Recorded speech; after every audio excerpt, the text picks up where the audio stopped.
ईश्वराचं विश्वरूप, ज्याने विश्वशांतीच्या माध्यमानं विश्वाच्या पुढं ठेवण्याचा अखंड यज्ञ आरंभला, त्या आदरणीय विश्वनाथजी कराड, उपस्थित आपण सर्व,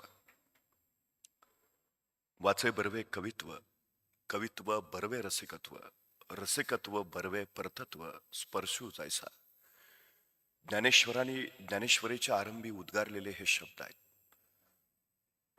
वाचला जेव्हा कवित्वाचा स्पर्श होतो, कवित्वाला जेव्हा रसिकत्व लाभतं, त्यावेळी तिथं परमेश्वराचा संचार असतो. वर्षानुवर्ष या भूमीमध्ये त्या ईश्वराचा संचार या प्रबोधनाच्या माध्यमानं घडतो आहे. खर तर पराभव पहिल्यांदा रणात होत नाही, पराभव पहिल्यांदा मनात होतो. जी माणसं मनानं पराभूत असतात ती रणात जिंकूच शकत नाहीत, आणि जी माणसं मनानं जिंकलेली असतात ती रणात पराभूतच होत नाहीत. या जगात दुसरा असा कुणीही जन्माला आलेला नाही जो तुमचा पराभव करू शकेल. या जगात तुमचा पराभव फक्त तुम्हीच करू शकता. या जगात दुसरा कुणीही असा निर्माण झालेला नाही जो तुम्हाला विजयी करू शकेल. या जगात तुम्हाला विजयी फक्त तुम्हीच करू शकता. ही सगळ्यात मोठी तुमच्या मनाची सामर्थ्यशीलता आहे. मनाची ही सामर्थ्यशीलता तुमच्या मनामध्ये निर्माण होणाऱ्या विचारांनी तयार होते. खरं तर विचार म्हणजे तरी नेमकं काय? तर तुमच्या मनामध्ये ज्ञान, अनुभव, भावना आणि स्मृती यांच्या संयोगातून तयार झालेलं मानसिक स्पंदन म्हणजे तुमचा विचार. तो विचार सकारात्मक असू शकेल, तो विचार नकारात्मक असू शकेल. विचार तुम्हाला ऊर्जा देतील, विचार तुम्हाला प्रेरणा देतील, विचार तुम्हाला दिशा देतील. तुमच्या मनात उमटणाऱ्या विचारांना जर नकारात्मक प्रतिक्रिया दिलीत तर तुमची दिशा नकारात्मक ठरेल. तुमचा सकारात्मक विचारांना प्रतिसाद असेल तर दिशा सकारात्मक ठरेल. विचार तुमचं भविष्य घडवतात, ही सगळ्यात मोठी वस्तुस्थिती आहे. पण मग स्वतःच्या विचारांवर नियंत्रण कसं ठेवता येईल याच्यावरही अनेक तत्वज्ञांनी चिंतन केलं. विचारांना दिशा देता आली, विचारांना नियंत्रित करता आलं तर याचाच अर्थ आपल्या आयुष्याला सुद्धा नियंत्रित करता येतं. हा वस्तुपाठ त्यातून निर्माण झाला. खर तर एका कैद्याला न्यायमूर्तींनी फाशीची शिक्षा दिली. तत्कालीन काळात मृत्यूदंड द्यायचा म्हणजे फासावर चढवायचं, पण काही शास्त्रज्ञांना प्रयोग करायचे होते. त्यांनी न्यायाधीशांकडे विनंती केली की या कैद्याला फासावर चढवून मृत्यूदंड देण्यापेक्षा याला विषारी सर्पाचा दंश देऊन मृत्यूदंड देऊया. न्यायमूर्तींनी संमती दिली. त्याच दिवशी त्या कैद्याला सांगितलं, परवा दिवशी सकाळी 11 वाजता तुला विषारी सर्पाचा दंश देऊन मृत्यूदंड दिला जाईल. 2 दिवस त्या कैद्याच्या मनात एकच विचार होता, परवा मला विषारी सर्पाचा दंश होईल आणि मी मरण पावेन. 2 दिवस निघून गेले. शिक्षेचा दिवस उजाडला. 11 वाजता शास्त्रज्ञ उपस्थित झाले. त्या कैद्याला सांगितलं, आता काही क्षणात तुला विषारी सर्पाचा दंश होईल. त्याच्या डोळ्यावर पट्टी बांधली आणि प्रत्यक्ष विषारी सर्पाचा दंश करण्याच्या ऐवजी शास्त्रज्ञांनी 2 टाचण्या घेतल्या आणि त्याच्या हाताला टोचल्या. कैद्याला वाटलं झाला, विषारी सर्पाचा दंश झाला. पुढच्या तासाभरात त्याच्या तोंडातून फेस आला आणि पुढच्या 1.5 तासात त्याचं शरीर काळं निळं पडून तो मरण पावला. प्रत्यक्षात विषारी सर्प चावला होता का? नाही. विषारी सर्प तुम्हाला मारत नाही, तुमच्या मनातला विचार तुम्हाला मारून टाकतो. तुमचा विचार कसा आहे यावर तुमचं आयुष्य आणि यावर तुमचं भविष्य ठरतं. ही सगळ्यात मोठी वस्तुस्थिती आहे. खरं तर तुम्ही ज्ञान मिळवायला हवं. ज्ञानातून विचारांची प्रगल्भता वाढते. हे ज्ञान जितकं अधिक तितकी विचारांची प्रगल्भता अधिक, परिपक्वता अधिक. बालिश विचार तुमच्या आयुष्याला बालिशच बनवतात. ही सगळ्यात मोठी वस्तुस्थिती आहे. सातत्याचा अभ्यास आणि त्याचा ध्यास तुम्हाला ज्ञानवंत बनवतो आणि तो ज्ञान तुम्हाला विचारवंत ठरवतो. ही सगळ्यात मोठी वस्तुस्थिती आहे. खर तर बऱ्याच लोकांना विचार कसा करावा याचंही ज्ञान नसतं. ही आमची सगळ्यात मोठी अडचण आहे. विचार स्वयंचलित असतात. तुम्ही बसला जरी तर ते झटपट फक्त येत राहतात. ते नदीसारखे असतात. ते थांबवताच येत नाहीत. ते कधी उंचावरनं खाली पडतात, कधी स्थिर जलाशयासारखे पुढे जातात, धावतात एवढं मात्र खरं. नदीवर तुमचं नियंत्रण नसलं तरी कुठं पाण्यात पाय सोडून बसायचं हे मात्र तुमच्या हातात असतं. ज्याला ते कळतं त्याला स्वतःच्या आयुष्याची दिशा कळते. ही सगळ्यात महत्वाची गोष्ट आहे. पण काहीतरी विचार सोबतीला असणं ही अत्यंत गरजेची गोष्ट आहे. आता आपण असं म्हणतो की ज्ञानातूनच मग विचार तयार होतात का? अनुभवातून सुद्धा होतात. ग्रामीण भागातली अनेक माणसं शाळांमध्ये गेलेली नाहीयेत, ती महाविद्यालयांमध्ये शिकलेली नाहीयेत, पण त्याच्या अनुभवाचे बोल एवढा प्रचंड मोठा विचार देतात की ते विचार असंख्यांना प्रेरणा देत राहतात. खर तर एका कवी संमेलनातून सोपानदेव चौधरी घरी आले. त्या कवी संमेलनात त्यांना स्वामी विवेकानंदांची प्रतिमा भेट म्हणून मिळाली आणि घरी आल्यावर शेतात राबणाऱ्या आपल्या आईला स्वामी विवेकानंदांची ती प्रतिमा दाखवत सोपानदेव चौधरी म्हणाले, आई कोण आहेत ओळखलंस का? बहिणाबाईंनी त्या प्रतिमेकडे पाहिलं आणि बहिणाबाई म्हणाल्या, फेटा बांधलेला देव आहे. स्वामी विवेकानंदांचं एवढं सर्वोत्तम वर्णन आतापर्यंत कुठल्याही विचारवंताला शक्य झालं नाही. ते शेतात राबणाऱ्या माऊलीनं केलं. फेटा बांधलेला देव आहे. त्या बहिणाबाईंचं विचार सौंदर्य त्यांच्या काव्यातून ज्यावेळी ओथंबतं त्यावेळी जीवनाचं तत्वज्ञान आम्हाला समजून जात. कापसाशिवाय उमलते त्याला बोंड म्हणू नये, हरिनामचे उच्चारत नाही त्याला तोंड म्हणू नये, वाऱ्याशिवायचे हलते त्याला पान म्हणू नये, चांगलेचे ऐकत नाही त्याला कान म्हणू नये, जिला पाना फुटत नाही तिला गाय म्हणू नये, जिला कान्हा ओळखत नाही तिला माय म्हणू नये, ज्यात भाव नाही त्याला भक्ती म्हणू नये, ज्यात चेव नाही त्याला शक्ती म्हणू नये, दान देताना जो आखडतो त्याला हात म्हणू नये, उपासपोटी झोपवते तिला रात म्हणू नये.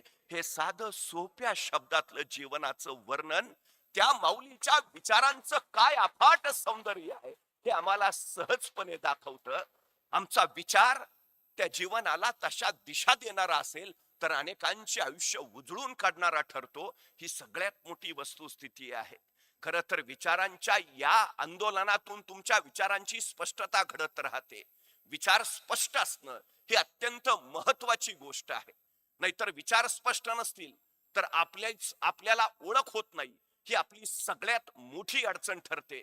कधीतरी या विचारांच्या आंदोलनातून निर्माण होणाऱ्या प्रतिक्रियांचा आपणच अभ्यास केला तर निश्चितपणे आपल्याला त्याचं सामर्थ्यही कळतं आणि त्या विचारांची स्पष्टता आपल्याला ठामपणा देते. हे सगळ्यात महत्वाचं आहे. दुर्दैवानं बरेच लोक फक्त विचार करत राहतात पण त्यातून संचित काहीच काढत नाहीत. ही अलीकडची सगळ्यात मोठी अडचण आहे. सगळ्यात मोठी म्हणजे या सृष्टी तलावर ज्याला विचार सुचतात आणि ज्याच्यामध्ये प्रकांड अशी कल्पना शक्ती आहे असा एकच जीव ज्याला मी मानव असं म्हणतो तो आहे, जो त्या विचारांच्या कल्पना शक्तीच्या बळावर काहीही प्रचंड करू शकतो. पण दुर्दैवानं ही इतकं प्रचंड सामर्थ्य असून सुद्धा स्वतःच्या विचारांचं संचित न कळल्यामुळं अक्षरशः हे सगळे विचार फोल आणि व्यर्थ ठरतात. ही आमची शोकांतिका आहे. खरं तर जगातलं सगळ्यात श्रीमंत ठिकाण कुठलं असेल तर ते आहे स्मशान. अनेकांना अनेक विचार सुचतात पण त्या विचारांची स्पष्टता नसल्यामुळं, त्या विचारांबद्दल ते ठाम नसल्यामुळं प्रत्यक्ष त्या विचारांचं रूपांतर कृतीत होत नाही. एक विचार जो उद्याचं विश्व समृद्ध करू शकला असता दुर्दैवानं तो कृतीतच न आल्यामुळं चौघांच्या खांद्यावर त्याच्या बरोबर तसाच स्मशानात जातो आणि त्याच्या राखेबरोबर तिथंच पडून राहतो. असंख्यांचे असंख्य अलौकिक विचार त्या स्मशानात आहेत. म्हणून जगातलं सर्वोच्च आणि श्रीमंत ठिकाण कुठलं असेल तर ते स्मशान. आम्ही आमच्या विचारांना कृतीत उतरवता आलं पाहिजे. खरं तर विचार भावना घडवतात, भावना कृती घडवतात, कृती स्वभाव घडवतो आणि स्वभाव भविष्य घडवतं. ठामपणा अत्यंत महत्वाचा आहे, अत्यंत महत्वाचा. चंद्रावर पहिलं पाऊल टाकणाऱ्या मानवाचं नाव काय असं आम्हाला जर कोणी विचारलं तर आम्ही पटकन सांगून टाकतो, नील आर्मस्ट्रॉंग. पण खरंच चंद्रावर नील आर्मस्ट्रॉंगच पहिलं पाऊल टाकणार होता का? याचं उत्तर आहे नाही.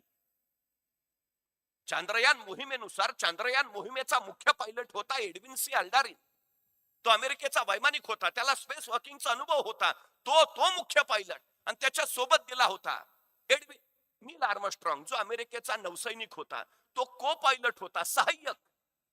नासाचं अपोलो यान ज्यावेळी चंद्रावर उतरलं त्यावेळी नासाच्या स्पेस सेंटरवरनं पहिला संदेश आला, पायलट फर्स्ट. आणि एडविन सी अल्डारिन पुढे झाला. पण चंद्रावर पाय टाकायच्या अगोदर त्याच्या मनात विचारांचा गोंधळ चालू झाला. मी चंद्रावर पाय टाकला आणि तिथल्या गुरुत्वाकर्षणानं मी जळूनच गेलो तर, मी चंद्रावर पाय टाकला आणि मी त्या वातावरणात भरकटलोच तर, मी चंद्रावर पाय टाकला आणि मी गायबच झालो तर, या विचारांच्या गोंधळात असतानाच नासाच्या स्पेस सेंटरवरनं दुसरा संदेश आला, को पायलट नेक्स्ट. नील आर्मस्ट्रॉंग पुढे झाला आणि त्यांनी चंद्रावर पहिला पाय ठेवला. चंद्रावर पाऊल ठेवणारा पहिला मानव म्हणून नील आर्मस्ट्रॉंग कीर्तिमान झाला. एडविन सी अल्डारिनकडे क्षमता नव्हती का? होती. सामर्थ्य नव्हतं का? होतं.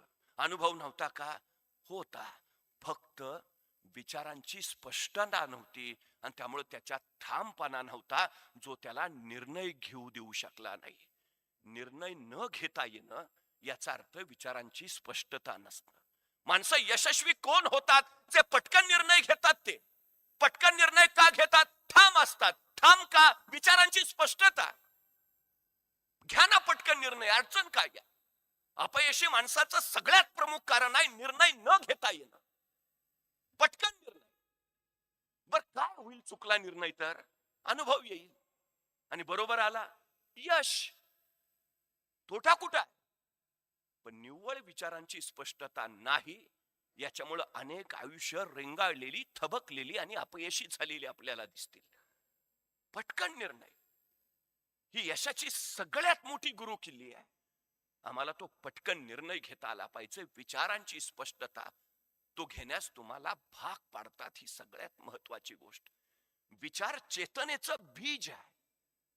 छोटासा विचार उद्याच्या प्रचंड मोठ्या वृक्षाची निर्मिती करू शकतो. पण त्या छोट्या विचाराला विकसित करणं हे सगळ्यात महत्वाचं आपलं काम आहे. दुर्दैवानं ते आपल्याकडे होत नाही. अनेक माणसांमध्ये क्षमता प्रचंड असतात. आपल्यातल्या क्षमतांना पात्रतेचं रूप देता आलं की मग योग्यता कमावता येते. क्षमता असूनही निव्वळ विचार नसल्यामुळं त्याला पात्रतेचं रूप देता येत नाही आणि माणसं योग्यता कमावत नाहीत. ही आमची सगळ्यात मोठी अडचण आहे. तुम्ही अनेक गोष्टी आजूबाजूला बघितल्या असतील. मी नेहमी एक गोष्ट सांगतो. जंगलचा राजा सिंह एके दिवशी एका शिकारने फेकलेल्या जाळ्यात अडकला. असा अडकला की त्याला निसटताच येईना. लाख कोशिश केली, लाख धडपड केली, त्याला बाहेर पडताच येईना. शेवटी त्याला कळून चुकला, आता सुटका नाही. राम नाम सत्य आहे. पण तेवढ्यात त्याच्या समोरच्या बिळातून एक उंदीर बाहेर आला आणि त्या उंदराकडे बघितलं. तशी त्या सिंहाची आशा जागृत झाली, पल्लवित झाली. तो उंदराला म्हणाला, ये ये ये ये. उंदीर म्हटला, काय? जाळं कुरतड एवढं, सोडव ना मला, काढ ना बाहेर. तो उंदीर सिंहाकडे बघत शांतपणे म्हणाला, देणार काय ते सांगा. हल्ली दिल्याशिवाय माणसं काही करतच नाहीत. हा त्यातलाच, देणार काय ते सांगा. अरे सिंह म्हटला, जंगलचा राजा आहे, वनराजा आहे, जीवापेक्षा मला काय मोलाचं? वाटेल ते देतो, मागल ते देतो, जीव वाचव बस. उंदीर म्हटला, टेम्पररी आश्वासन नको, परमनंट बोला. सिंह म्हटला, अरे जीवापेक्षा मला काय मोलाचं? तू फक्त माझा जीव वाचव बस, वाटेल ते मागेल ते देतो. उंदराचा विश्वास बसला. उंदीर कामाला लागला. दुसऱ्या मिनिटाला जाळं कुरतडायला सुरुवात झाली. तिसऱ्या मिनिटाला जाळं कुरतडलं. चौथ्या मिनिटाला सिंह मोकळा झाला. पाचव्या मिनिटाला उंदीर पुढे गेला. लक्षात आहे ना काय म्हटलंय ते? सिंह म्हटलं, तर जीव वाचवलायस माझा, जीवापेक्षा काय मोलाच, माग, वाटेल ते माग. आता अडचण झाली. त्या उंदराला झाला भ्रम. त्याला वाटलं आपण सिंहाला सोडवलंय म्हटल्यावर आपण सिंहापेक्षा कमी आहे का? सिंह म्हटला, माग ना, काय मागायचंय ते. आता उंदीर भ्रमातच, आपण सिंहच. त्यांनी मागितलं मागणं, मला तुमच्या कन्येबरोबर लग्न करायचं आहे. आता सिंहानं शब्द दिला होता आणि सिंह शब्द पाळतात. तो म्हटला, चल ठीक आहे, दिली कन्या तुला. म्हटला, बोलवा तिला. मग सिंहानं मारली हाक, बेटा बाहेर ये. आता बेटा लाजतच बाहेर आली. बेटाचं कशाला लक्ष आहे खाली कोण आहे? बेटानं दिला पाय, गडियात. काय गरज आहे का भ्रमात राहायची? हल्ली सिंह असतानाही विचारा अभावी माणसं उंदीर म्हणून जगतात, आणि काही उंदीर क्षमता नसतानाही भ्रमित विचारांमुळं सिंह म्हणून स्वतःचं आयुष्य वाया घालवतात. सगळ्यात महत्वाची गोष्ट काय आहे? स्वतःची ओळख करून घेणं. तुमचा विचार तुम्हाला तुमची ओळख देतो. नाहीतर सहज आपण चालता चालता एखाद्याला म्हणतो, मी तुला पुरता ओळखू नाही. अरे तू तुला ओळखू नाही, तुझं काय? तू स्वतःला किती ओळखलंयस? तुझ्या क्षमता काय आहे? तुझं सामर्थ्य काय आहे? काय करू शकतोस तू? एकदा हे कळालं ना, की मग आयुष्याच्या जगण्याला खऱ्या अर्थाने सुरुवात होते. ही सुरुवात फार महत्वाची आहे. माणसं स्वतःला ओळखू शकत नाहीत, क्षमता माहिती होऊ शकत नाहीत, योग्यता बनवू शकत नाहीत, मग कार्याला सुरुवातच होत नाहीत. कृतिशून्य माणसं का? ओळख नाही स्वतःची. सगळ्यात महत्वाची अडचण आहे ती आहे. मग ती कारण सांगत बसतात. 350 वर्षापूर्वी छत्रपती शिवाजी महाराजांनी स्वराज्य उभा केलं. काय होतं महाराजांकडं? सैन्य होतं, सामर्थ्य होतं, संपत्ती होती, काही नाही. मग महाराज असं म्हटले का, नाही दिलंच कुणी सैन्य तर बघू, करू विचार. दिले कुणी घोडे तर बघू. नाही ना, जे आहे त्यातच उपलब्ध साधन सामुग्रीचा वापर करून महाराजांनी सज्जता केली, थांबले नाही. 1646 साली महाराजांनी तोरणा घेतला, पटकन राजगड घेतला. आता राजगड घेतला त्यावेळी बेवसाऊ होता, म्हणजे घेतला तर बांधला पाहिजे, बांधायचा तर पैसे पाहिजेत, होते कुठं महाराजांकडे. मग महाराज असं म्हटले का, नाही घेतला राजगड तर बांधला पाहिजे, बांधायचा तर फंड्स पाहिजेत. मग आहेत कुठं आपल्याकडं, मग कशाला घ्या, बघू फंड्स आल्यावर. थांबले महाराज? नाही, विचारांची स्पष्टता होती, सुरुवात तर करू, केली सुरुवात. राजगड घेतला, पण त्याच वेळी तोरण्याचं बांधकाम करताना महाराजांना सोन्याच्या मोहरांनी भरलेले 7 हंडे सापडले, आणि त्या संपत्तीतनं महाराजांनी राजगड बांधून पूर्ण केला. महाराज सांगताय तुम्ही सुरुवात करा, जगदंबा आशीर्वाद घेऊन तुमच्या पाठीशी उभा असते. पोहोचता कोण? जो सुरुवात करतो. तो जो सुरुवातच करत नाही तो पोहोचेल कसा? सायंकाळच्या वेळेला मी रस्त्याने चाललो होतो, एका टेकडीच्या खाली एक सद्ग्रस्त उभा होता. मी त्याला विचारलं, का थांबलाय? म्हटलं नाही, डोंगरावर जायचंय. म्हटलं जा ना मग. नाही, अंधार आहे ना. मग मी माझ्या हातला कंदील त्याला दिला, म्हटलं जा आता. मी घरी निघून आलो. दुसऱ्या दिवशी पहाटे 5 वाजता मी त्याच रस्त्याने निघालो होतो, त्या डोंगराच्या खाली तो सद्ग्रस्त तिथंच. मी म्हटलं अरे वा, जाऊन आला वाटतं. तो म्हणला नाही, गेलोच नाही. म्हटलं का? अंधार आहे ना. अरे म्हटलं तुला रात्री कंदील दिला होता ना.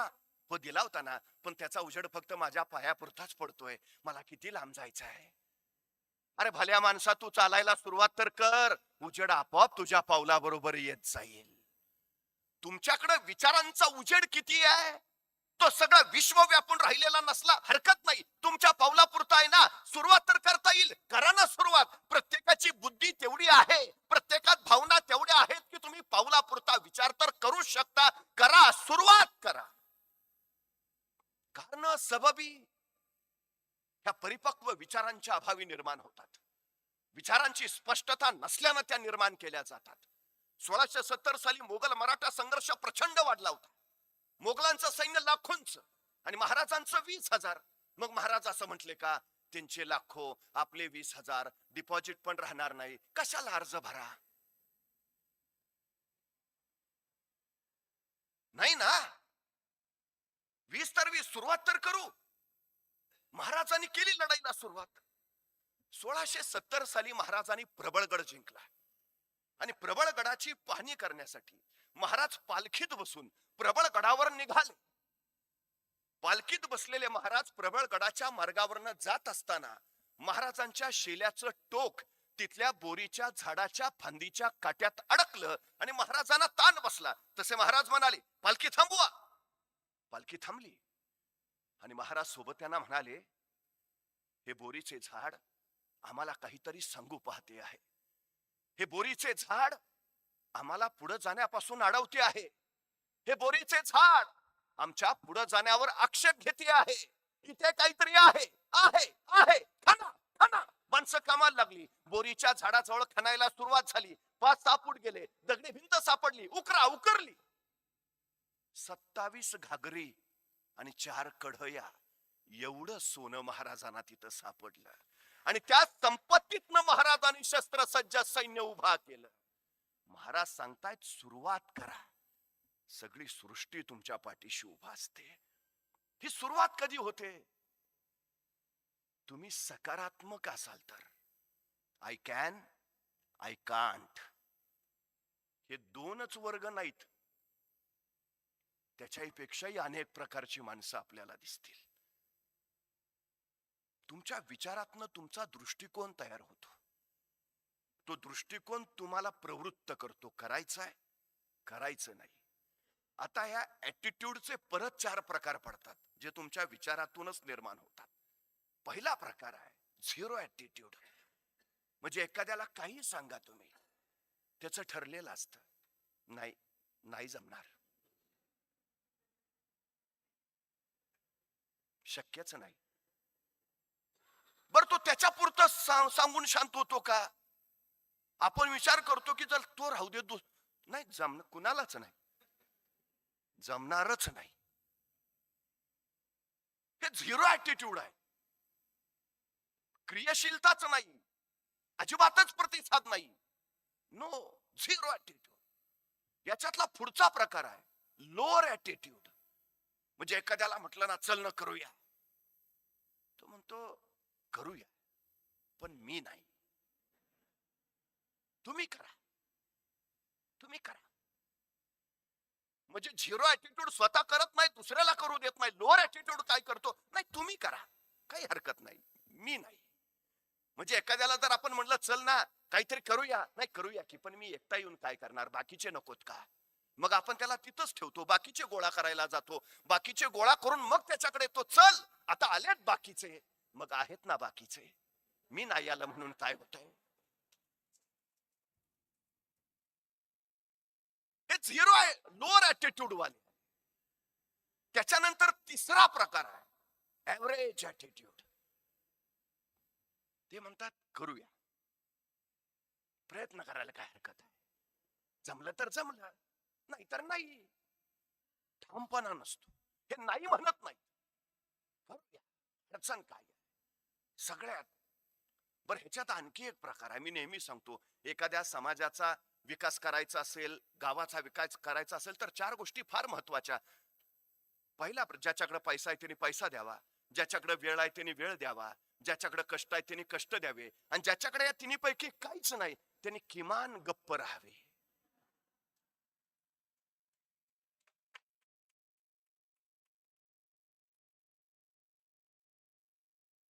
अडचण पहिल्या तिघांची नसते, अडचण ज्याच्याकडे काय नाही त्याची जास्त. त्याचे प्रयत्न काय, जमलं तर जमलं, पण जे जमवताय त्यालाही जमवू द्यायचं नाही. सगळ्यात घात. ठामपणा जर नसेल, विश्वास नसेल, आत्मविश्वास निर्माण झाला नसेल तर तुम्ही ठामपणा निर्माण करू शकत नाही. ही सगळ्यात मोठी अडचण आहे तुमची. आणि शेवटचा प्रकार आहे चॅम्पियन्स ऍटिट्यूड. हे कधीच आय कांट म्हणत नाहीत, आय कॅन. काही सांगा, काहीही सांगा, चॅम्पियन्स ऍटिट्यूड. माझ्यात काय आहे, माझ्यात काही नाही, फरकच पडत नाही. ही कारणच देत बसत नाहीत. जी कारण सांगतात ती माणसं यशस्वी होत नाहीत, आणि जी यशस्वी होतात त्यांनी कधीही कारणच दिलेली नसतात. ही सगळ्यात मोठी वस्तुस्थिती आहे. विचारांची स्पष्टता, तुमच्या स्वतःची ओळख तुम्हाला चॅम्पियन्स ऍटिट्यूड प्रदान करते. सगळ्यात महत्वाची गोष्ट, सबबी नाही, कारण नाही, अजिबात नाही. नाहीतर उगाच आमची परिस्थिती नव्हती हो, तू गप. मला भयान राग येतो असल्या माणसांचा. आमची परिस्थिती नव्हती हो. परिस्थिती माणसाला घडवती नाही आणि बिघडवती नाही, माणूसच परिस्थिती घडवतो आणि माणूसच परिस्थिती बिघडवतो. नाही आम्ही गरीब आहे ना, अरे चांगला आहे ना, श्रीमंत व्हायला तुला मिळालेली ही सर्वोत्तम संधी आहे. नाही मला जरा बुद्धी कमीच आहे, उत्तम. विद्वान व्हायला तुला मिळालेली ही सर्वोत्तम संधी आहे. कारण कसली सांगता, स्वतःच्या कमतरताना बलस्थान माना आणि त्या बलस्थानाच्या बळावर स्वतःच्या कर्तृत्वाचा ध्वज रोवा. हे हे चॅम्पियन्स ऍटिट्यूड. एरिक वेहनमेयर आंधळा आहे, दृष्टीहीन आहे, पण भल्या भल्यांना जे शक्य झालं नाही ते त्यांनी शक्य करून दाखवलं. एव्हरेस्ट सर करणारा पहिला दृष्टीहीन माणूस म्हणून एरिक वेहनमेयरची नोंद झाली. आंधळा आहे, दिसतच नाही. पत्रकारांनी त्याला विचारलं, अरे एरिक, तुम्ही तर आंधळ आहे, तुम्ही एव्हरेस्ट सर केला कसा? एरिक म्हटला, आंधळा आहे म्हणूनच केला. म्हणजे मला अडचणी दिसल्याच नाहीत ना. मला दिसत नाही म्हणून मला अडचणीच दिसल्या नाहीत. मला फक्त माझं ध्येय दिसत होतं. संपला विषय. तुमच्याकडे काय आहे काही नाही काही फरक पडत नाही. तुमचा विचार काय आहे त्यांनी फार फरक पडतो. सगळ्यात महत्वाची गोष्ट. कशाला कारण सांगायची? मला एका प्रश्नाचं उत्तर द्या. जंगलातला सगळ्यात उंच प्राणी कोण? जिराफ. जंगलातला सगळ्यात वेगवान प्राणी कोण? चित्ता. जंगलातला सगळ्यात धूर्त हुशार प्राणी कोण? कोल्हा. जंगलातला सगळ्यात बलाढ्य प्राणी कोण? हत्ती. आणि जंगलचा राजा कोण? सिंह. का? सिंह का? तो जिराफासारखा उंच नाही, तो चित्त्यासारखा वेगवान नाही, तो कोल्ह्यासारखा हुशार नाही, तो हत्तीसारखा धिप्पाड नाही. मग सिंह राजा का? कुणीतरी सिंहाला विचारलं, तू राजा का? सिंह म्हटला, मला वाटतं म्हणून.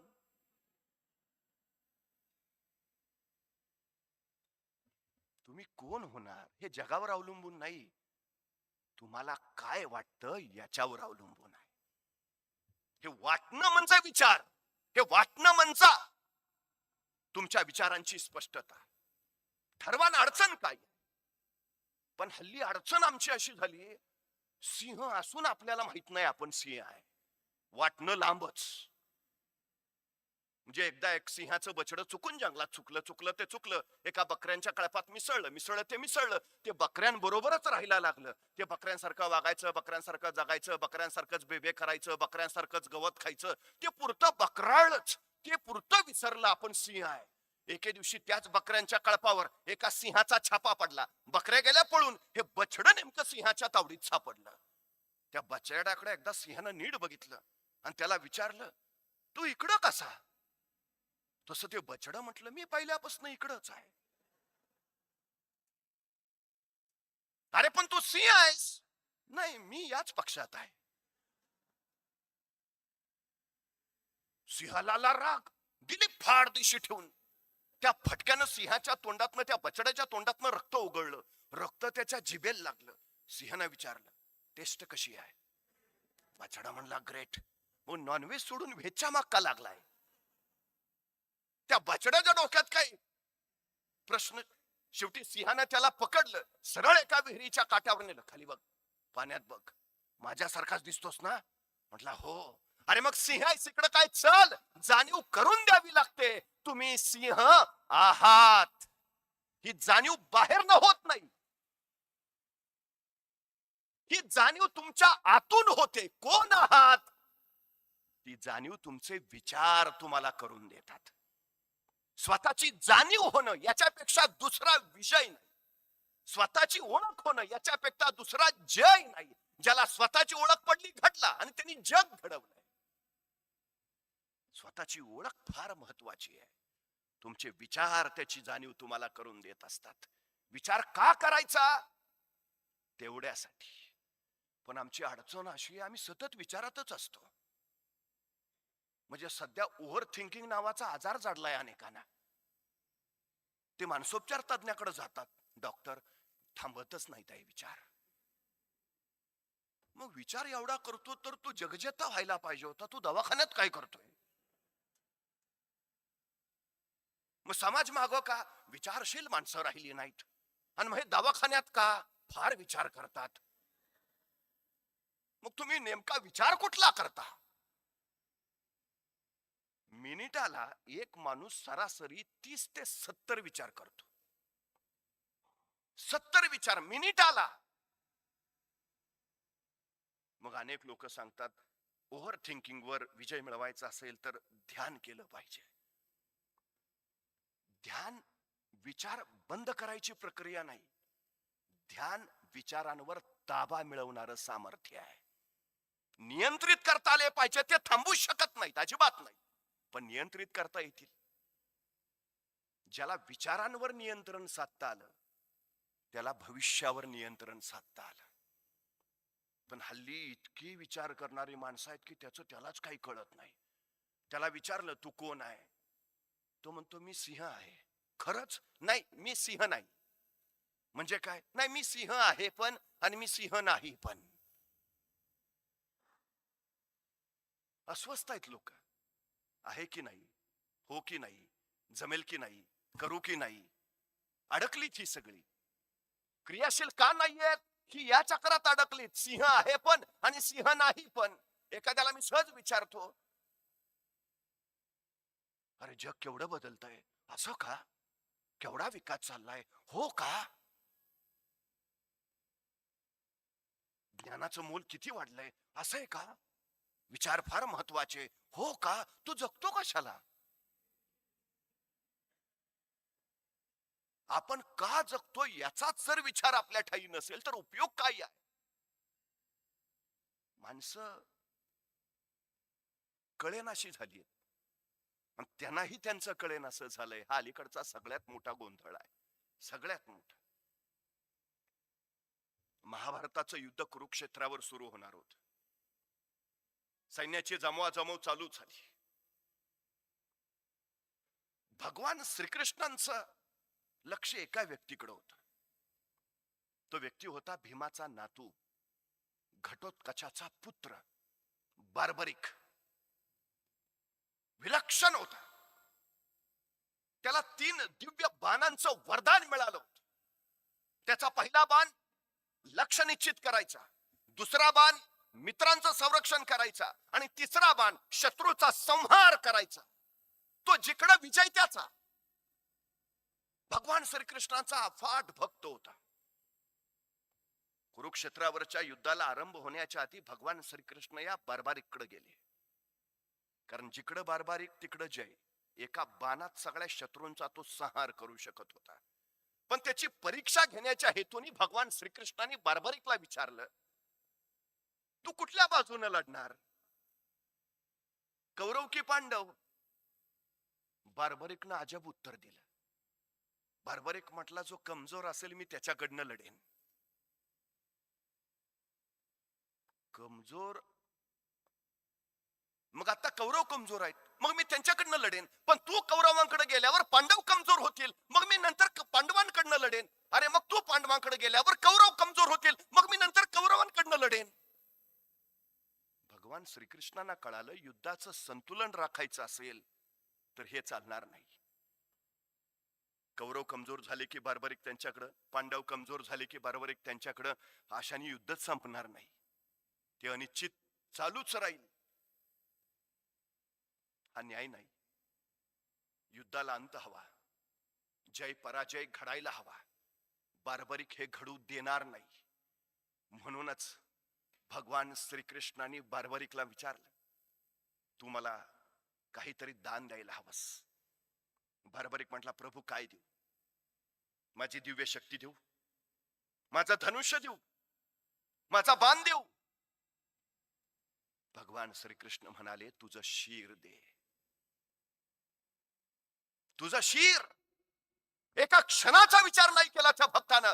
बार्बरिकनं स्वतःचं शिर कापलं आणि भगवान श्रीकृष्णांना समर्पित केलं. आनंद प्रचंड झाला. आणि भगवान श्रीकृष्ण म्हणाले, तू एकमेव वाचशील. कुरुक्षेत्रावरचं हे युद्ध तू स्वतःच्या डोळ्यानं पाहशील. तू या युद्धाचा एकमेव साक्षीदार ठरशील. आणि भगवान श्रीकृष्णाने त्या बार्बरिकचं शिर एका टेकडीवर ठेवलं. तू या महायुद्धातील खरा वीर हे एकमेव जाणशील. एकमेव बार्बरिकचं शिर असं होतं, 18 दिवस कुरुक्षेत्रावरचं महायुद्ध पाहत होत. तो एकमेव साक्षीदार होता. त्याच्या या भक्तीनं भगवान श्रीकृष्ण प्रसन्न झाले.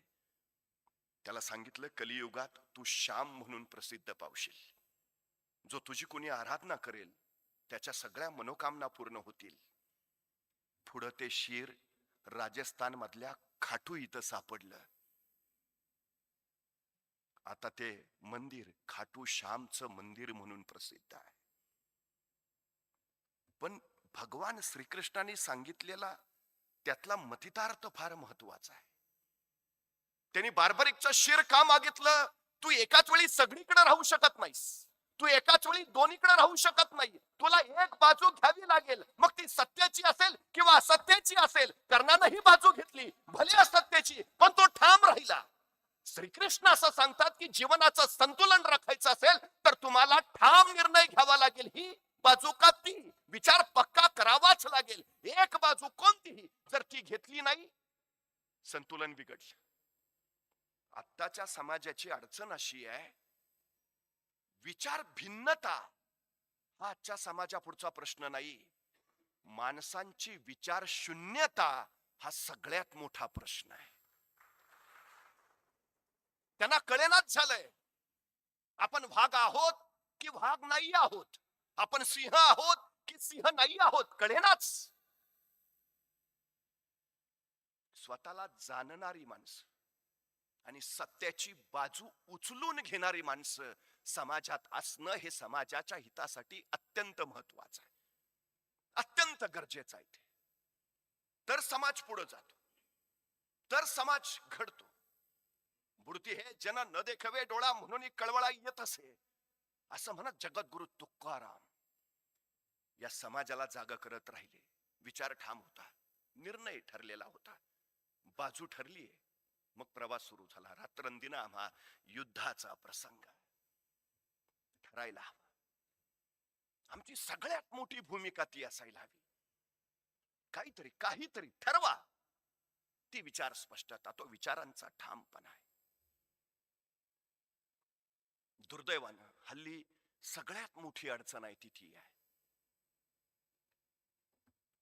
भावना या तुमच्या विचारांवर फार परिणाम करत असतात.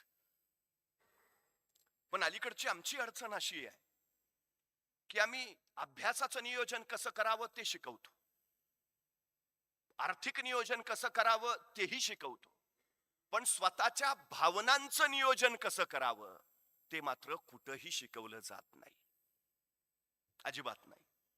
तुमच्या भावना विचार निर्माण करत असतात, तुमचे विचार भावनांना प्रेरित करत असतात. चांगलं घडतं वाईट घडतं याच्या पाठीमागनं भावनेचा भर असतो आणि त्याच्या पाठीमागं तुमचा विचार असतो. मग विचारांचं नियंत्रण साधलं की भावनांचं नियोजन जमतं. कधीतरी तुम्हाला चिंतेचा विचार येईल, कधीतरी तुमच्या मनात राग येईल. बघा, तुम्ही आनंदी भावनेत असला की तुम्हाला सकारात्मक विचार सुचतात. तुम्ही दुःखी असला की तुमच्या मनात सतत नकारात्मक विचार येतात. नकारात्मक विचार झटकायला शिकलं पाहिजे, त्याच्या आधी ते विचार ओळखायला शिकलं पाहिजे. त्यासाठी तुमच्या भावनांचं नियोजन तुम्हाला साधता आलं पाहिजे. छत्रपती शिवाजी महाराजांकडे हा अलौकिक गुण होता. स्वतःच्या भावनांवर त्यांचं पराकोटीचं नियंत्रण होतं, पराकोटीच. ते कधीही गोंधळलेले दिसले नाहीत, ते कुठेही विचलित झालेले दिसले नाहीत, अजिबात नाहीत. तुम्ही सगळं शिवचरित्र डोळ्यापुढे आणा, यश आणि तुम्ही यांच्यामध्ये फक्त भीती उभा असते. त्या भीतीची भिंत ढासळली की मग यश स्वागताला येते. या जगात तुम्हाला अडवणारं दुसरं कुणीही नाही, फक्त तुमची भीती. ती बाहेरून येत नाही, ती आतून येते, ती तुमच्या विचारातून निर्माण होते. सगळ्यात महत्वाची गोष्ट आहे ती. हे घडतं कसं? आपण बघितलं असेल, लहानपणी मूल लहान असतं, रंगत असतं, आई स्वयंपाक करत असते, मूल आईच्या पुढ्यातच खेळत असतं. अचानक ते मूल आईची नजर चुकवतं आणि अंधाऱ्या खोलीच्या दिशेनं झेपावतं. आईचं लक्ष जातं, तशाही म्हणते नको जाऊ, अंधारात भाऊ असतो, नाही जायचं. तो मुलगा तिथंच थबकतो, तिथूनच आईकडे पाहतो. आई म्हणते नाही, अंधारात भाऊ असतो. आई परत स्वयंपाकाला लागते. आईचं लक्ष नाही बघून ते मूल परत अंधाराकडे झेपावतं. जिज्ञासा माणसात जन्मजात असते. प्रकाशात काय आहे त्याला कळतंय, अंधारात काय आहे ते त्याला बघायचं आहे. तो परत झेपावतो, आईचं लक्ष जात, आई संतापते, सांगितलं नाही जायचं, अंधारात भाऊ असतो, नाही जायचं. ते मूल परत थबकतं, आई परत स्वयंपाकाला लागते. आईची नजर चुकून ते मूल परत अंधाराकडे झेपावतं. धाडस जन्मजात असतच. मूल अंधाराकडे निघालच आहे कळतं, मग मात्र आई संतापते, त्याला उचलते आणि सरळ इकडे बाहेर आणून ठेवते. सांगितलं नाही जायचं, अंधारात भाऊ असतो, नाही जायचं. त्या मुलाच्या अर्धजागृत मनावर कायमचा संस्कार होतो, अंधारात भाऊ असतो. पट्ट्या पुढं 2 पोरांचा बाप झाला तरी अंधारात जात नाही. बर मला सांगा, एवढ्या संख्येनं तुम्ही इथं बसलाय, कधी कुणी भाऊ बघितलाय का? मग हा नसलेला भाऊ तुमच्या डोक्यात येतो कुठून? तो विचारातून येतो. तो भाऊ भीतीचं रूप धारण करतो, तुम्हाला वाकोल्या दाखवीत यशापासून कायम लांब लांब लांब नेत राहतो. सगळ्यात महत्वाची गोष्ट आहे, भीती दूर करायचा उपाय काय? स्वतःची ओळख करून घ्या, विचारांची जाणीव करून घ्या. विश्वास त्यातून निर्माण होतो, आत्मविश्वास त्याच्यातून प्रकट होतो आणि आत्मविश्वास तुमची भीती घालवतो. ही सगळ्यात मोठी गोष्ट. तुम्हाला भीती वाटते याचा अर्थ अनुभवाचा अभाव आहे. तुम्हाला भीती वाटते याचा अर्थ आत्मविश्वासाचा अभाव आहे. तुम्हाला भीती वाटते याचा अर्थ तुमचं विचारांवर नियंत्रण नाही. तुम्हाला भीती वाटते याचा अर्थ तुमच्या भावनांवर तुमचं नियंत्रण नाही. सगळ्यात महत्वाची गोष्ट आहे ती. संकट येत आहेत म्हटल्यावरच आम्ही अर्धे होतो. संकट आपल्याला कधीच मारत नाहीत, संकटांची भीती आपल्याला मारून टाकते. ही भीती तुमचे विचार निर्माण करतात. विचारांवर नियंत्रण त्यासाठी हवं, भावनांवर नियंत्रण त्यासाठी हवं. सगळ्यात महत्वाचं, महाराज अफजल खानाच्या भेटीला गेले. हे विलक्षण धाडस होतं, काही घडू शकत होतं. अफजल खान विश्वास ठेवण्याच्या पात्रतेचा नव्हताच. कनक देवरायला तिने असंच भेटीला बोलवून ठार मारलं होतं. शिवरायांचे ज्येष्ठ बंधू संभाजी राजांनाही त्यांनी ठार मारलं होतं. शहाजी राजांची त्यांनी विजापुरातनं कैद करून भिंड काढली होती. अशा विश्वास न ठेवण्याच्या पात्रतेच्या माणसाला भेटीला जाणं हे पराकोटीचं धाडस होतं. महाराजांनी ते केलं, खानाच्या मिठीतही गेले आणि त्याच वेळी खानानं आपली कट्यार महाराजांच्या मस्तकावर फिरवली. तो एक क्षण महाराज गोंधळले असते, विचलित झाले असते, तर महाराज आणि स्वराज्य तिथंच संपलं असतं. पण तेवढा वार होऊन सुद्धा महाराज त्या क्षणी स्थिर राहिले. दुसऱ्या क्षणी निर्णय घेतला आणि पुढच्या क्षणी अफजल खानाचा कोतळा बाहेर काढला. हे स्वतःच्या भावनांवर असलेल्या विलक्षण नियंत्रणाचं प्रतीक आहे. स्थिर बुद्धी, अत्यंत स्थिर बुद्धी, हे फार महत्वाचं आहे. आयुष्यात अनेक अडचणी येतील, दुःख येतील, संकट येतील, वार प्रहार होतील. तुम्ही त्यांना प्रतिसाद कसा देता याच्यावर ठरतं तुमचं काय होणार आहे ते. संकट आपल्यापेक्षा मोठी कधीच नसतात. आपण ठरवतो संकट छोटी का मोठी. सगळ्यात महत्वाचं, तुमचे विचार ठरवतात येणारं संकट मोठं की छोटं. तुमचा विचार मोठा असेल, संकट छोटी होतील. तुमचा विचार छोटा असेल, संकट मोठी वाटतील. तुमचा विचार काय त्याच्यावर ठरतं हे सगळं. सगळ्यात महत्वाचं आहे ते. या विचारातून चॅम्पियन्स निर्माण होत राहतात. तुम्हाला माहिती आहे, आजच्या घडीला जगातला सगळ्यात श्रीमंत माणूस कोण आहे? Elon Musk. ही त्याच्या बापजाद्यांनी कमावलेली श्रीमंती नाही, ही त्यानं स्वतःने एकट्याच्या आयुष्यात कमावलेली श्रीमंती आहे. काय असेल त्याच्यात? एका आयुष्यात माणूस इतका श्रीमंत होऊ शकतो, याच्या मुळाशी त्याचे विचार आहेत. विचार कसा प्रतिसाद देता तुम्ही? किती स्थिर बुद्धीने आल्या प्रसंगाला सामोरे जाता तुम्ही? एलॉन मस्क त्याचं उत्तम उदाहरण आहे. तो बसला ना की पुढच्या 10 वर्षाचा विचार करतो, 1 वर्षाचा नाही. तुमच्या विचारांची झेप तुमची उंची ठरवत जाते. छोटा विचार करता की मोठा विचार करता? एलॉन मस्क सांगतो की बाहेर पाऊस पडत असतो, तुम्ही पानं आणायला भांड घेऊन जाता, तुम्हाला किती पाणी मिळतं? जेवढं तुम्ही भांड नेता तेवढं. ह्यात पावसाचा काय दोष आहे का? तुम्हाला कमी पाणी मिळालं, ज्या तो द्यायलाच बसलाय. तुमचं भांड केवढं आहे त्याच्यावर अवलंबून आहे तुम्हाला किती मिळणार आहे. एलॉन मस्क सांगतो तुमचं भांड मोठं ठेवा, विचार मोठा करा, स्वप्न मोठी पहा, तेव्हा मोठे व्हाल. छोटा विचार करून मोठं कसं होता येईल? आणि तो मोठा विचार करताना एक दोन दिवसाचा, आठवड्याचा, महिन्याचा, वर्षाचा करत नाही. तो पुढच्या 10 वर्षाचा विचार करतो. पुढच्या 10 वर्षात मला काय करायचं आहे, आणि एकदा त्याचं ठरलं पुढच्या 10 वर्षात मला हे करायचं आहे, तो परत बसतो जे मला 10 वर्षात करायचं आहे ते एका वर्षात कसं करता येईल. म्हणजे इतर लोकांना एक काम करायला जी 10 वर्ष लागतात, एलॉन मस्क ते 1 वर्षात करतो. तो का श्रीमंत आहे जगातला सगळ्यात? त्याला वेळेची किंमत माहिती आहे, त्याला पैशाची किंमत माहिती आहे, आणि त्याला भावनेची किंमत माहिती आहे.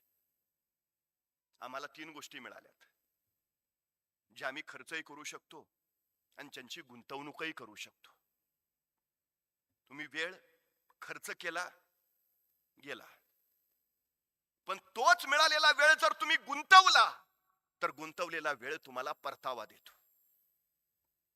तुमच्याकडे पैसे आहेत, खर्च केले वाया जातील, पण असलेले पैसे गुंतवले ते तुम्हाला भविष्यासाठी परतावा देतील. तुमच्याकडे भावना आहेत, विनाकारण नका खर्च करू, भावना सुद्धा गुंतवा, त्यांची गुंतवणूक करा, गुंतवलेल्या भावनाही तुम्हाला परतावा देतील. एलॉन मस्क ते करतो, तो खर्च नाही करत, जे आहे तो गुंतवत राहतो, गुंतवत राहतो आणि त्याचा परतावा घेतो. आमची अडचण ती आहे, आमच्याकडे मुबलक वेळ आहे. मुबलक माणसं मोठी कधी होतात? 2963 वनडे मॅचेस झाल्या, एकाही क्रिकेटपटूला वनडे मध्ये द्विशतक करता आलं नाही, कुणालाच नाही. वयाच्या 16व्या वर्षी क्रिकेटच्या मैदानात उतरलेला सचिन तेंडुलकर फेब्रुवारी 2010 मध्ये मैदानावर उतरला, आणि जे आतापर्यंत कुणालाही जमलं नव्हतं ते त्यांनी करून दाखवलं. 2963 वनडे मॅचेस नंतर पहिल्या वनडे मध्ये त्यांनी द्विशतक केलं. आय कॅन, मी करू शकतो, हा विचार त्याच्या पाठीमागे होता. त्या सचिन तेंडुलकरला पत्रकारांनी विचारलं, कुणालाही आतापर्यंत जमलं नाही ते तुम्ही केलं, वनडे मध्ये द्विशतक. दुसऱ्या दिवशी सकाळी उठल्याबरोबर पहिले सगळे पेपर हातात घेतले असतील, सगळ्या वर्तमानपत्रात पहिल्या पानावर तुमची बातमी, मास्टर ब्लास्टर सचिन तेंडुलकरचं द्विशतक. उठल्या उठल्या तुम्ही पहिला मोबाईल हातात घेतला असेल, सगळ्यांचे अभिनंदनाचे मेसेज, कॉंग्रॅच्युलेशन्स. काय केलं तुम्ही उठल्या उठल्या? वृत्तपत्र घेतली की मोबाईल हातात घेतला? सचिन तेंडुलकर काय म्हटलं माहिती आहे? गेली 25 वर्ष झाली मी रोज सकाळी 6 वाजता मैदानावर नेट मध्ये सराव करत असतो. 25 वर्ष रोज. मी रविवारची सुट्टी घेतली नाही, मी दसरा दिवाळीला घरी थांबलो नाही, रोज सकाळी 6 वाजता मैदानावर नेट मध्ये. मी सकाळी उठल्या उठल्या पेपर हातात घेऊन बसलो असतो तर मी क्रिकेटचा देव कधीच झालो नसतो. मी सकाळी उठल्या उठल्या मोबाईल हातात घेऊन बसलो असतो, मला भारतरत्न कधीच मिळाला नसता. तुमचे विचार ठरवतात तुम्ही काय करायचं आणि काय करायचं नाही. आमची अडचण काय झाली, आम्ही उठला की पहिला मोबाईल. मला प्रश्नच पडतो, कोण आहे आपण? नाही, रात्रभर काय घडलं ते कळलं पाहिजे. अरे तो कोण, सीएम आहे का डीसीएम आहे? बर तुम्हाला मेसेज काय, गुड मॉर्निंग आणि 2 गुलाब. ह्याच्यासाठी अख्खी सकाळ घालवतो आपण. मला एका प्रश्नाचं उत्तर द्या, तुम्ही वर टीव्हीवर कधी Audi, Mercedes, Rolls Royce, Range Rover अशा गाड्यांच्या जाहिराती बघितल्यात? टीव्हीवर कधी ऑडीची जाहिरात बघितली, मर्सिडीजची, रेंज रोवरची? चुकून दिसणार नाही का? कारण ह्या कंपन्यांना माहिती आहे टीव्ही बघत फालतू वेळ खर्च करणाऱ्याची पात्रता मर्सिडीज घ्यायची असू शकत नाही.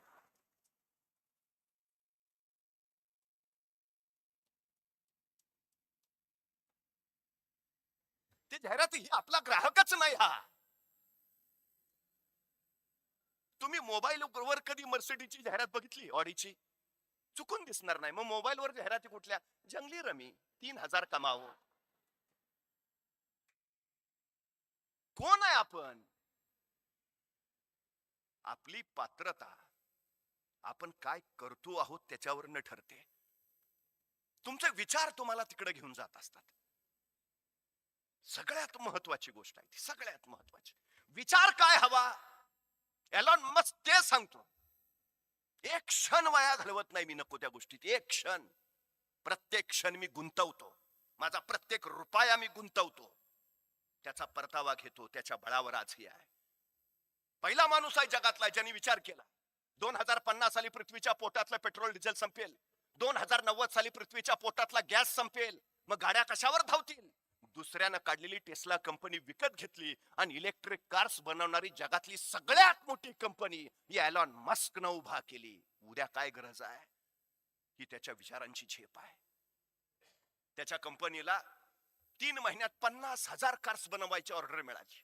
अशक्य आहे, इम्पॉसिबल. 3 महिन्यात कुठली कंपनी 50,000 गाड्या बनवू शकत नाही. तो एलॉन मस्क आय कॅन, मी करेन. त्याने स्वीकारलं आव्हान. पण नेमकं त्याचं मशीन टूल बिघडलं कंपनीतलं. जे मिळत होतं फ्रान्सला, त्याने फ्रान्सला फोन लावला, मशीन टूल हवाय. फ्रान्सची कंपनी म्हणली मिळेल, 2-3 दिवसात तुमच्याकडे येऊन जाईल. 2-3 दिवस? एवढा कोणाकडे वेळ आहे? त्यांनी स्वतःचं विमान काढलं, फ्रान्सला पोहोचला, मशीन टूल घेतलं, संध्याकाळी कंपनीत. काम रुकना नाही चाहिए. विचार ठाम आहे. माझा एक क्षणही महत्वाचा आहे. पूर्वी देश अवकाशात यान सोडायचे. पहिला माणूस आहे स्वतः यान अवकाशात सोडतो. देश कुणीकडे आणि एकटा एलॉन मस्क कुणीकडे. स्पेसएक्स नावाची कंपनी सुरू केली त्याने. सुनीता विल्यम्स अंतराळ स्थानकात अडकल्या होत्या. नासालाही शक्य झालं नाही खाली आणणं, पृथ्वीवर आणणं. एलॉन मस्कनं स्वतःचं स्पेसएक्स पाठवलं आणि अंतराळ स्थानकातल्या सुनीता विल्यम्सला घेऊन ते सुखरूप परत आलं. स्पेसएक्स. एलॉन मस्क परवा म्हणाला पुढच्या 10 वर्षात माझं मंगळावर शहर असेल. मंगळावर शहर असेल माझं, एलॉन मस्क सांगतो. आणि आमचं काय चाललंय बघू. चाललाय कोथरूडला फ्लॅट घ्यायचा. आमच्या विचारांची झेप कोथरूड. एलॉन मस्क मंगळावर पुढच्या 10 वर्षात माझं शहर असेल. त्यांनी परवा त्याचा 47वा वाढदिवस साजरा केला. कसा केला असेल? जगातला सगळ्यात श्रीमंत माणूस आहे, सगळ्यात श्रीमंत. काय सेलिब्रेशन केलं असेल वाढदिवसाचं? अख्ख्या अमेरिकेत बॅनर लागले असतील, आमचे आधारस्तंभ. सगळे प्रोग्राम, इव्हेंट. कसा साजरा केला असेल त्यांनी त्याचा वाढदिवस? आपल्या 47व्या वाढदिवसाच्या दिवशी तो 24 तास अखंड काम करत होता. अखंड काम. त्या दिवशी तो 1 मिनिट झोपला नाही. वाढदिवसाचं सेलिब्रेशन कसं? 24 तास अखंड काम. तेव्हा जगातला सगळ्यात श्रीमंत माणूस बनता येत. विचार तुम्हाला बनवतात, हे सगळ्यात महत्वाचं. आमच्या विचारांची दिशा ती राहू द्या, लांब लांब लांब उंच. तेव्हा आम्ही घडतो. तेव्हा आम्हाला जग घडवता येत. सगळ्यात गरजेची गोष्ट आहे ती. पण या सगळ्या गोष्टींमध्ये एकमेव मनुष्य असा आहे, विचार करणारं मन ज्याला लाभलंय. प्रेरणा, प्रोत्साहन, कौतुक या भावनेंवर तो झेपावण्याचा उत्तुंग प्रयत्न करतो. पण या सगळ्या सृष्टीबद्दल कृतज्ञता व्यक्त करणारी एक पराकोटीची संवेदनशीलता सुद्धा त्याच्यात असते. हल्ली संवेदनशील विचार करणाऱ्यांची वानवा आहे. सगळ्यात मोठी आमची अडचण ती झाली आहे. मला कधी कधी प्रश्न पडतो, कृतज्ञता हा शब्दच आमच्या विचारशीलतेतून निघून गेलाय की काय? प्रश्न आहे. जगद्गुरु का धडपडले? ती कृतज्ञता होती या विश्वाबद्दल व्यक्त केलेली. हे विश्वाचे माझे एक घर असं माऊली ज्ञानेश्वर का सांगतायत? ती कृतज्ञता होती विश्वाबद्दल व्यक्त केलेली. स्वतःच्या आयुष्याचं रणांगण करून 50 वर्ष स्वराज्य उभा करण्यात का झटले छत्रपती शिवाजी महाराज? ती कृतज्ञता होती आपल्या मातीबद्दल, आपल्या माणसांबद्दल. कृतज्ञतेचा विचार इतिहास घडवतो, तो प्रेरित करतो तुम्हाला. दुर्दैवानं ती कृतज्ञता नाही. जे मिळालंय त्याच्याबद्दलही कृतज्ञता नाही, अजिबात नाही. माणसं स्वतःच्या चष्म्याची जेवढी काळजी घेतात तेवढी स्वतःच्या डोळ्यांची काळजी घेत नाहीत. घेतली असती तर चष्माच लागला नसता. पण ते डोळे फुकट मिळालेत, कृतज्ञता नाही म्हणून काळजी नाही. माणसं जेवढी स्वतःच्या मोबाईलची काळजी घेतात तेवढी स्वतःच्या हृदयाची काळजी घेत नाहीत. या जगात अजून असं यंत्र तयार झालं नाही ज्यात भाकरी टाकली की रक्त तयार होऊन बाहेर पडतं. असं शरीर नावाचं विलक्षण यंत्र त्या परमेश्वरानं आम्हाला दिलंय, जे कितीही विज्ञान पुढे गेलं तरी अजून बनवणं कुणाला शक्य झालं नाही. मग त्या शरीराबद्दल आम्ही कृतज्ञता व्यक्त केलीये. 5,000 किलोमीटर रनिंग झालं की गाडी सर्व्हिसिंगला जाते. 1,000 पुढं झालं तरी जीव किलबिलतो, काय झालं मध्येच तर. अरे गाडीची एवढी काळजी करता 5,000 किलोमीटरला स्वतःच्या शरीराची कधी सर्व्हिसिंग केली? का नाही विचार येत हा मनात? जगाच्या पाठीवर असं अद्भुत नाही एखादी गोष्ट की ज्याच्यावर एखादं बीज ठेवलं की त्यातून वृक्ष तयार होतो. अशी अद्भुत भूमी त्या नियंत्यानं आम्हाला दिलीये. त्या भूमीबद्दल कृतज्ञता कधी आम्ही व्यक्त केलीये? काय असेल हो हे विलक्षण?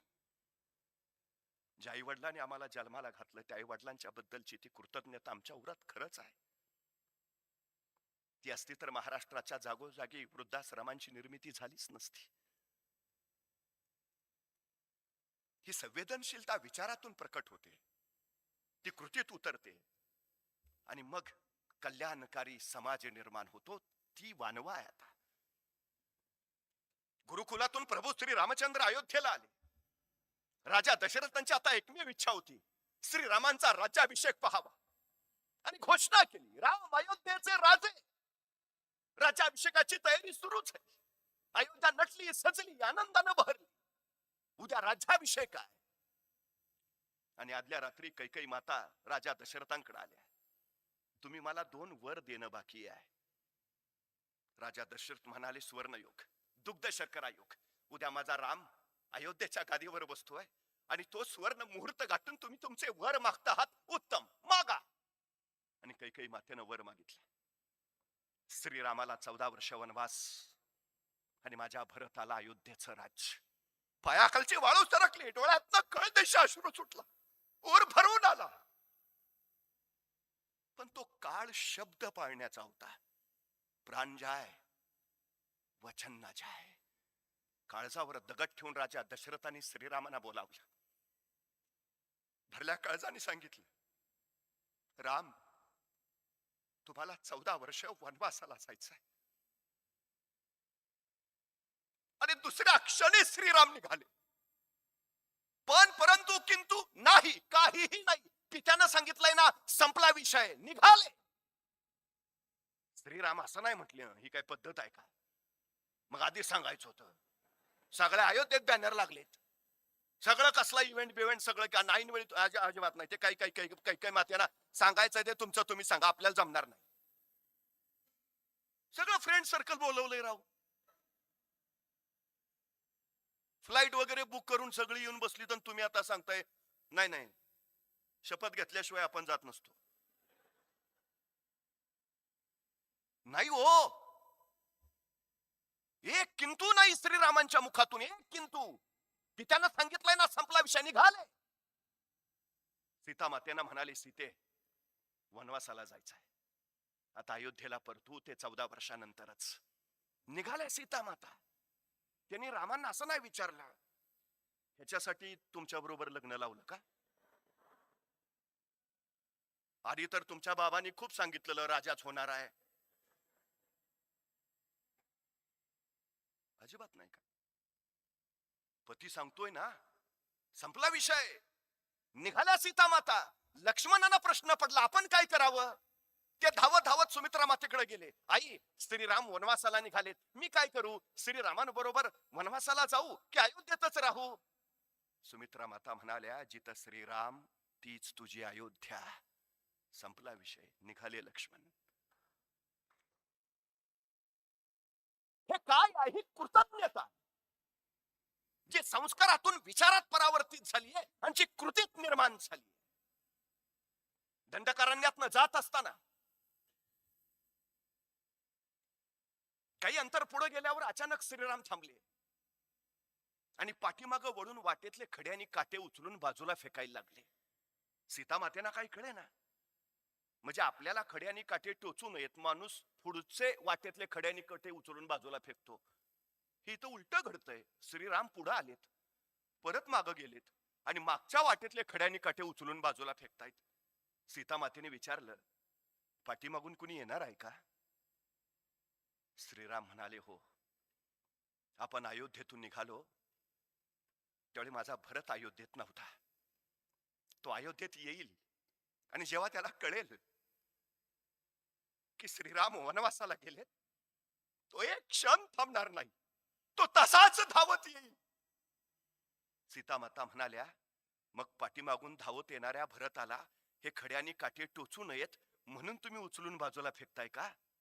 खड्यानी काटे टोचलेले आपल्या भरताला सहन होणार नाहीत? श्रीराम म्हणाले, नाही, माझा भरत वीर आहे, सामर्थ्यशील आहे, हे खड्याने काटे त्याचं काही बिघडवू शकत नाहीत. मग का उचलून टाकताय? श्रीराम म्हणाले, ज्यावेळी भरत या वाटेवरून येईल, या वाटेतले खड्याने काटे पाहिल, तेव्हा समजून जाईल याच वाटेनं माझे बंधू श्रीराम गेलेत, म्हणजे माझ्या रामाला हे खड्याने काटे टोचले असणार, माझ्या रामाला वेदना झाल्या असणार, माझ्या रामाला त्रास झालेला असणार. मला त्रास झालाय हे जर भरताला कळालं तर त्याला जो त्रास होईल तो त्रास मला सहन होणार नाही, म्हणून हे खड्यानी काटे उचलून मी बाजूला फेकतोय. काय पराकोटीची संवेदनशीलता असेल हो. मला खड्यानी काटे टोचलेत हे जर भरताला कळालं तर त्याला जो त्रास होईल तो त्रास मला सहन होणार नाही, म्हणून हे खड्यानी काटे. विचार ही संवेदनशीलता शिकवतो. विचार कृतज्ञता व्यक्त करायला प्रेरित करतो. सगळ्या सृष्टींवर, सृष्टीच्या जीवांवर अशा कृतज्ञ संवेदनशीलतेनं अफाट प्रेम करावं, ही खरी विचारशीलता आहे. माऊली ज्ञानेश्वरांनी, जगद्गुरु तुकोबरायांनी हाच विचार तर मांडला. अन्याय घडू नये, न्याय मिळावा, स्वातंत्र्य प्रस्थापित व्हावं, ही छत्रपती शिवाजी महाराजांची इच्छा. त्या विचारातूनच तर हा महाराष्ट्र घडला. आपणही त्याच विचाराने जागृत व्हावं, जागरूक व्हावं, सजग व्हावं, कृतज्ञानी संवेदनशील व्हावं अशी अपेक्षा व्यक्त करतो. थांबतो.